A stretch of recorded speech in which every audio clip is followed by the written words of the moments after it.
एटा inter mathematics hyperbola जो lecture number 3 आ hyperbola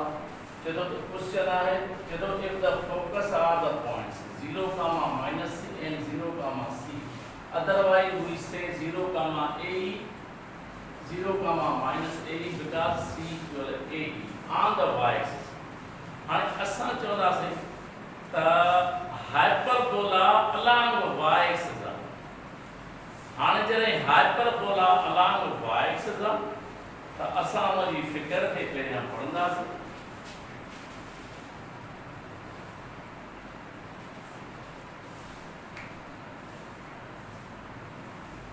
hyperbola along y-axis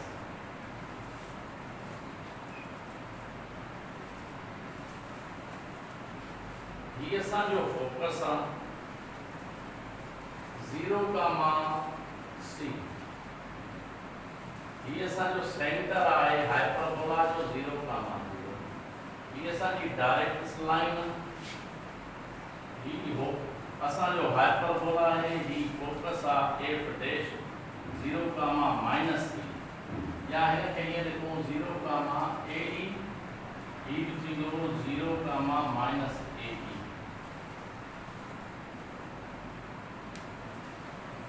e ये असांजी a पॉइंट आहे ये a पॉइंट थींदी a, 0 ऐं a डैश ये a डैश थींदी माइनस a, 0 असांजो हिन टॉपिक आहे त जेकॾहिं हाइपरबोला along y-axis आहे जॾहिं जेकॾहिं हाइपरबोला along y-axis आहे हिते असां b रखूं हिते असां b डैश रखूं छो त जेकॾहिं हाइपरबोला along y-axis आहे त हिन जो फोकस थींदो 0, c छो त हाइपरबोला जे x एक्सिस हुयो त y जो वैल्यू 0 हाणे हाइपरबोला y-axis आहे त वरी x जो वैल्यू छा थींदो हिते 0 थींदो हाणे असां चवंदासीं त हिन महिल b ऐं b डैश असांजो ट्रांसवर्स एक्सिस आहे a ऐं a डैश असांजो कॉन्जुगेट एक्सिस आहे जंहिंजी स्टैंडर्ड इक्वेशन आहे मां हिते लिखंदुसि standard equation of hyperbola y square upon a square minus x square by b square equal 1 बाबा सुन ही असांजी जेका डायग्राम आहे हिन डायग्राम में हाइपरबोला along y-axis आहे जॾहिं हाइपरबोला along y-axis आहे त असांजो हिते b ऐं b डैश थींदो ट्रांसवर्स एक्सिस a ऐं a डैश थींदो असांजो कॉन्जुगेट एक्सिस हिन कंडीशन में जॾहिं हाइपरबोला along y-axis आहे त असांजी स्टैंडर्ड इक्वेशन थींदी y square upon a square minus x square upon b square equal 1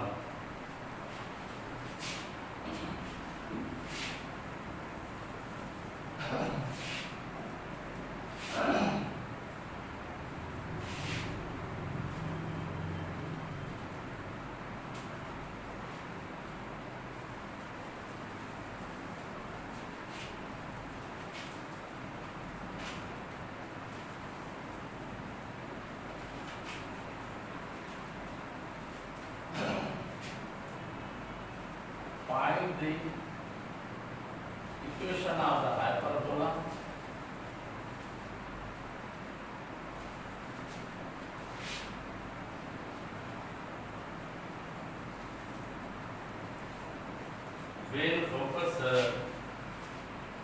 when foci are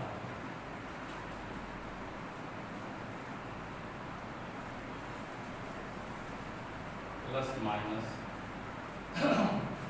4, 0 and the vertices are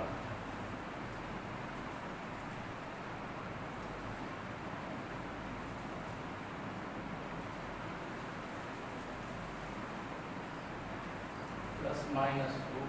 0 A option असांजो आहे त x square upon 4 minus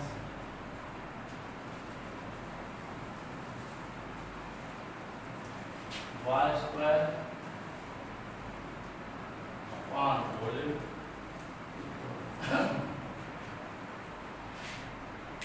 अदाने असाने जे entry taste जा question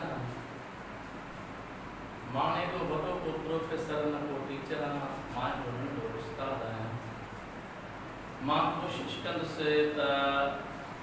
in chapter number 8 में जीअं ellipse आहे parabola है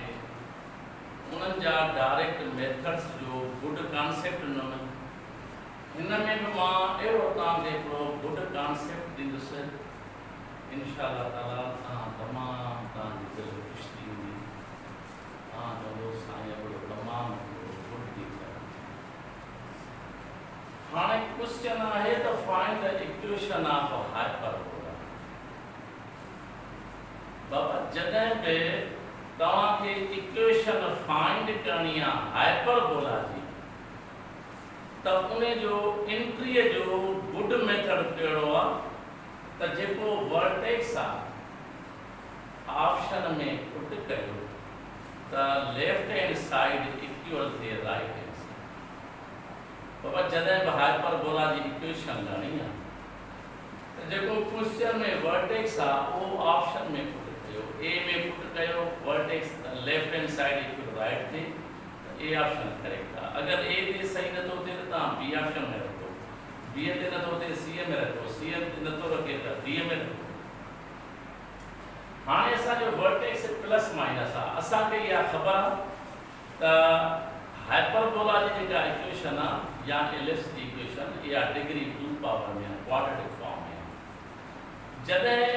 x ऐं Y जे मथां इवन पावर हूंदो आहे त उते माइनस में माइनस रखण जी का बि ज़रूरत कान्हे छो त जॾहिं बि इवन पावर हूंदो त माइनस साइन चेंज छा में थी वेंदी आहे प्लस में थी वेंदी आहे हाणे तव्हां वर्टेक्स खणो मां जे चवां त पुट एक्स इक्वल आहे प्लस माइनस 2 तव्हां लेफ्ट साइड जो पुट कयो लेफ्ट पुट कयो त आंसर राइट अचे ही तमामु सुठे मां सुठो कॉन्सेप्ट आहे अचो एक्स जो वैल्यू प्लस माइनस 2 रखो स्क्वायर डिवाइड 4 ही असांजे एक्स जो मूल आहे ही वाई जो 0 रखंदो इन में को फ़र्क़ु पवंदो पियो 0 थी वेंदो इक्वल कंदो बाबा माइनस आहे इवन पावर आहे माइनस कंहिंजी प्लस थींदी 2 के स्क्वायर 4 डिवाइड 4 इक्वल 1 4 4 के 1 टाइम डिवाइड 1 इक्वल 1 माना असांजो ही ए ऑप्शन छा आहे ही ए ऑप्शन असांजो correct option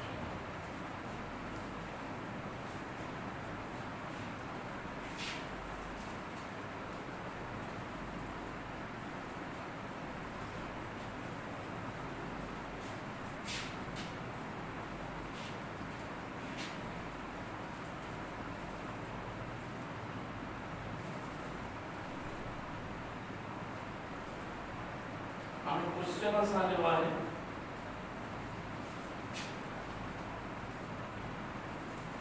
find the eccentricity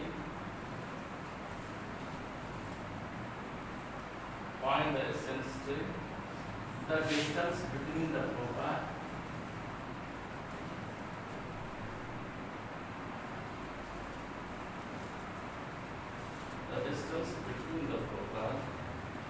direct prices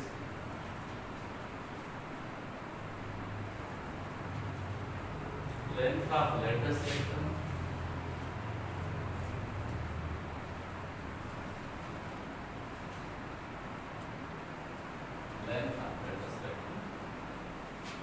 equation of 25x square minus 16y square equal of 400 ब्रदरों ने जीअं अॻे प्रॉब्लम में मूं ॻाल्हि कई त मां हिकिड़ो नंढड़ो उस्तादु आहियां मां तव्हांखे तमामु सफ़ा गुड मां गुड हिकिड़ो सुहिणो कॉन्सेप्ट ॾसींदुसि हिते जॾहिं हिकिड़ो क्वेश्चन आहे इसेंट्रिसिटी लर्निंग आहे फोकस लर्निंग आहे डायरेक्टराइज लर्निंग आहे लेंथ ऑफ रेक्टम लर्निंग आहे जॾहिं एंट्री में हिकिड़ो क्वेश्चन ईंदो या इसेंट्रिसिटी चवंदो या फोकस चवंदो या उनजो वर्टाइसिस चवंदो। हाणे असांखे ही हाइपरबोला जी इक्वेशन मिली आहे। असां पहिरियों क्वेश्चन असांजो इहो आहे त इलिप्स जे इक्वेशन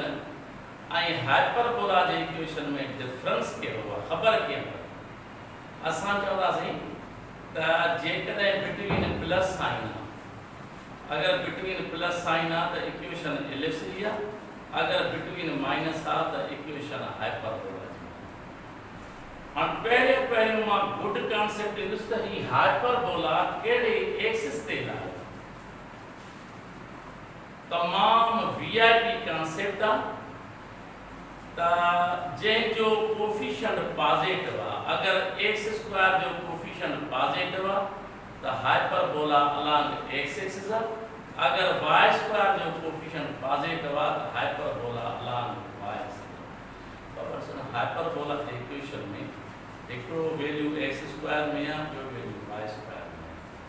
पोइ असांजो गुड कॉन्सेप्ट इहो आहे, अगर एक्स स्क्वायर जो कोफिशिएंट पॉजिटिव आहे त हाइपरबोला अलोंग एक्स एक्सिस आहे, अगर वाई स्क्वायर जो कोफिशिएंट पॉजिटिव आहे त हाइपरबोला अलोंग वाई एक्सिस आहे। हिनमहिल असां ॾिसंदासीं त कोफिशिएंट पॉजिटिव कंहिंजो, कोफिशिएंट पॉजिटिव आहे एक्स स्क्वायर जो, त हाइपरबोला अलोंग छा ते थींदो, एक्स एक्सिस ते, छो त एक्स स्क्वायर जो कोफिशिएंट पॉजिटिव आहे। हाणे सभ खां पहिरियां मां हिन मां फोकस ठाहींदुसि। फोकस ठाहिण लाइ असांजो गुड कॉन्सेप्ट इहो आहे त एक्स स्क्वायर ऐं वाई स्क्वायर जा कोफिशिएंट एड करे स्क्वायर रूट कढो। इलिप्स जो कॉन्सेप्ट हो त एक्स स्क्वायर ऐं वाई स्क्वायर जा जेके कोफिशिएंट आहिनि उहे सपरेट करे स्क्वायर रूट पिया कयूं, पर हाइपरबोला हिन जे वरी इनवर्स में थींदो, छो त इक्वेशन इनवर्स आहे। इलिप्स जी पॉजिटिव आहे त हाइपर जी नेगेटिव माइनस में, त एक्स स्क्वायर वाई स्क्वायर जा कोफिशिएंट एड करे स्क्वायर रूट कयो। मां एक्स स्क्वायर जो कोफिशिएंट आहे 25, वाई स्क्वायर जो कोफिशिएंट आहे 16, 25 ऐं 16 जेकॾहिं मां एड कंदुसि त इहो थींदो 41। इन जो स्क्वायर रूट कढां त हे थींदो रूट ऑफ 41 प्लस माइनस में। मूंखे फोकस मिली वियो। हाणे फोकस जी सेटिंग कंदुसि हाइपरबोला अलोंग एक्स एक्सिस आहे त हे प्लस माइनस रूट ऑफ 41, छो त हाइपरबोला एक्स एक्सिस आहे त वाई जो वैल्यू छा थींदो, 0 थींदो। असांखे फोकस मिलियो। हाणे असां चवंदासीं त हिन में हिकिड़ो सेमी ट्रांसवर्स एक्स लहणो आहे, ॿियो semi conjugate. Small a semi transverse आहे ऐं small b semi conjugate. Equation खे ॾिसो, अगर इक्वेशन स्टैंडर्ड फॉर्म में आहे, स्टैंडर्ड फॉर्म जो जेको मक़सद आहे उहो आहे त x square upon a square minus y square by b square equal 1। माना राइट साइड में असांजो मस्ट बी 1 हुजे। जेकॾहिं राइट हैंड साइड में 1 आहे त इक्वेशन स्टैंडर्ड फॉर्म। पोइ असां चवंदासीं त एक्स स्क्वायर जो कोफिशिएंट पॉजिटिव आहे त अलोंग एक्स एक्सिस आहे, वाई स्क्वायर जो कोफिशिएंट पॉजिटिव आहे त हाइपरबोला अलोंग वाई एक्सिस आहे। पोइ असां हिन जो जेको रूट खणंदासीं उहो सेमी ट्रांसवर्स थींदो ऐं जेको हिन जो रूट खणंदासीं इहो असांजो सेमी कॉन्जुगेट थींदो, छो त हाइपरबोला अलोंग एक्स एक्सिस आहे। जॾहिं बि हाइपरबोला अलोंग एक्स एक्सिस आहे त एक्स स्क्वायर जे जेको डिवाइड में वैल्यू हूंदो उन जो जेको स्क्वायर रूट हूंदो उहो सेमी ट्रांसवर्स हूंदो ऐं वाई स्क्वायर जे जेको डिवाइड में हूंदो उहो सेमी कॉन्जुगेट। असांजी हीअ इक्वेशन स्टैंडर्ड फॉर्म में न, माना हिन जे राइट में 1 कोन्हे, माना स्टैंडर्ड फॉर्म में न। हाणे स्टैंडर्ड में न आहे त असां चवंदासीं त जेको वाई स्क्वायर जो कोफिशिएंट आहे इहो सेमी ट्रांसवर्स थींदो, जेको एक्स स्क्वायर जो कोफिशिएंट आहे उहो सेमी कॉन्जुगेट थींदो। त मां हिते चवंदुसि त ए इक्वल बाबा वाई स्क्वायर जो कोफिशिएंट जेको आहे उन जो रूट कयो, 16 जो रूट थियो 4। बी एक्स स्क्वायर बाबा एक्स स्क्वायर इन जो कोफिशिएंट आहे 25, 25 जो रूट छा आहे 5 माना ए असांजो थियो सेमी ट्रांसवर्स ऐं बी असांजो थियो सेमी कॉन्जुगेट छो त इक्वेशन स्टैंडर्ड फॉर्म में न आहे अगर जे इक्वेशन स्टैंडर्ड फॉर्म में हुजे हा स्टैंडर्ड फॉर्म में हुजे हा 1 में हुजे हा माना राइट में 1 हुजे हा त पोइ हिन जो जेको कोफिशिएंट आहे डिवाइड में इन जो रूट करे सेमी ट्रांसवर्स खणो हा ऐं y स्क्वायर जो डिवाइड में हुजे हा उन जो रूट करे सेमी कॉन्जुगेट खणो पर स्टैंडर्ड फॉर्म में ना है तो y स्क्वायर जो जेको कोफिशिएंट आहे y स्क्वायर जो जेको कोफिशिएंट आहे उन जो जेको स्क्वायर रूट थींदो वो सेमी ट्रांसवर्स थींदो ऐं x स्क्वायर जो जेको कोफिशिएंट आहे उन जो जेको रूट थींदो वो सेमी कॉन्जुगेट हाणे अचो मां वर्टाइस जे लाइ हाणे जो ट्रांसवर्स जो वर्टाइस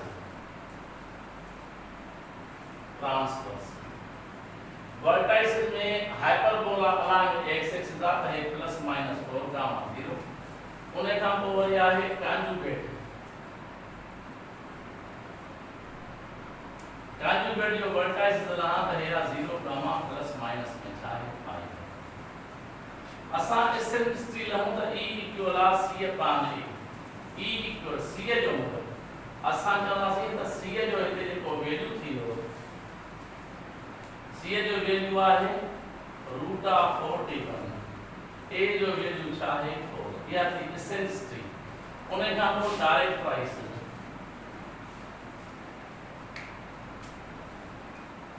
बाबा ही x equal plus minus a by x equal plus minus a जो वैल्यू 4 आ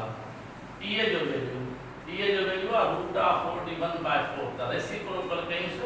4 upon root of 41 बाबा ही डायरेक्ट प्राइस 4 4 the 16